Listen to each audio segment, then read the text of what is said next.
Iran ने कहा है कि वो अमेरिका की तरफ से दिए गए नए प्रपोजल्स की समीक्षा कर रहा है, जिनका मकसद वेस्ट एशिया में जारी युद्ध को खत्म करना है। इस बीच डोनाल्ड ट्रंप ने ईरान को चेतावनी दे दी है कि अगर जल्द डील नहीं हुई तो उस पर एक और बड़े स्तर की बॉम्बिंग की जा सकती है। इस संभावित समझौते में स्ट्रेट ऑफ हॉर्मुज को इंटरनेशनल शिपिंग के लिए दोबारा खोलना एक अहम शर्त है। इसी तनाव के बीच ईरान ने इस हफ्ते स्ट्रेट ऑफ हॉर्मुज में एक साउथ कोरियन कार्गो शिप पर हमले के आरोपों को सिरे से खारिज कर दिया। सियोल में मौजूद तेहरान के एम्बेसी ने कहा कि वो इन आरोपों को पूरी तरह नकारता है। ये घटना पनामा फ्लैग्ड HMM नामू जहाज से जुड़ी हुई है, जिसमें 4 मई 2026 को आग लग गई थी। उस वक्त जहाज स्ट्रेटेजिक वाटरवे से गुजर रहा था और उसमें 24 क्रू मेंबर्स सवार थे। दूसरी तरफ 6 मई 2026 को अमेरिकी सेना ने भी जवाबी कार्रवाई की। US सेंट्रल कमांड के मुताबिक गल्फ ऑफ ओमान में एक ईरानियन ऑयल टैंकर पर हमला किया गया। एक फाइटर जेट ने टैंकर के रडर को निशाना बनाया जब वो अमेरिकी ब्लॉकेड को तोड़ने की कोशिश कर रहा था। तनाव के बीच डोनाल्ड ट्रंप ने दावा किया कि अमेरिकी नेवल डिस्ट्रॉयर्स पर हमले की कोशिश की गई, लेकिन उन्हें नुकसान नहीं हुआ।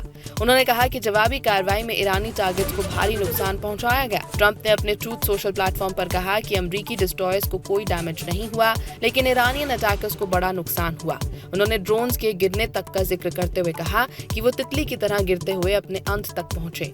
साथ ही ट्रंप ने कड़ी चेतावनी दे दी कि अगर ईरान जल्द डील साइन नहीं करता तो भविष्य में और ज्यादा वायलेंट और हार्ड स्ट्राइक्स किए जाएंगे। यानी एक तरफ जहां डिप्लोमेसी के जरिए समझौते की कोशिशें जारी हैं, वहीं दूसरी तरफ ग्राउंड पर मिलिट्री टेंशंस लगातार बढ़ते जा रहे हैं, जिससे पूरे वेस्ट एशिया में स्थिति बेहद संवेदनशील बनी हुई है। ईरान ने कहा है कि वो अमेरिका की तरफ से दिए गए नए प्रपोजल्स की समीक्षा कर रहा है, जिनका मकसद वेस्ट एशिया में जारी युद्ध को खत्म करना है।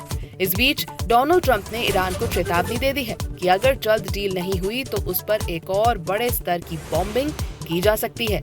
इस संभावित समझौते में स्ट्रेट ऑफ हॉर्मुज को इंटरनेशनल शिपिंग के लिए दोबारा खोलना एक अहम शर्त है। इसी तनाव के बीच ईरान ने इस हफ्ते स्ट्रेट ऑफ हॉर्मुज में एक साउथ कोरियन कार्गो शिप पर हमले के आरोपों को सिरे से खारिज कर दिया। सियोल में मौजूद तेहरान के एम्बेसी ने कहा कि वो इन आरोपों को पूरी तरह नकारता है। ये घटना पनामा फ्लैग्ड HMM नामू जहाज से जुड़ी हुई है, जिसमें 4 मई 2026 को आग लग गई थी। उस वक्त जहाज स्ट्रेटेजिक वाटरवे से गुजर रहा था और उसमें 24 क्रू मेंबर्स सवार थे। दूसरी तरफ 6 मई 2026 को अमेरिकी सेना ने भी जवाबी कार्रवाई की। US सेंट्रल कमांड के मुताबिक गल्फ ऑफ ओमान में एक ईरानियन ऑयल टैंकर पर हमला किया गया। एक फाइटर जेट ने टैंकर के रडर को निशाना बनाया जब वो अमेरिकी ब्लॉकेड को तोड़ने की कोशिश कर रहा था। तनाव के बीच डोनाल्ड ट्रंप ने दावा किया कि अमेरिकी नेवल डिस्ट्रॉयर्स पर हमले की कोशिश की गई, लेकिन उन्हें नुकसान नहीं हुआ। उन्होंने कहा कि जवाबी कार्रवाई में ईरानी टारगेट्स को भारी नुकसान पहुंचाया गया।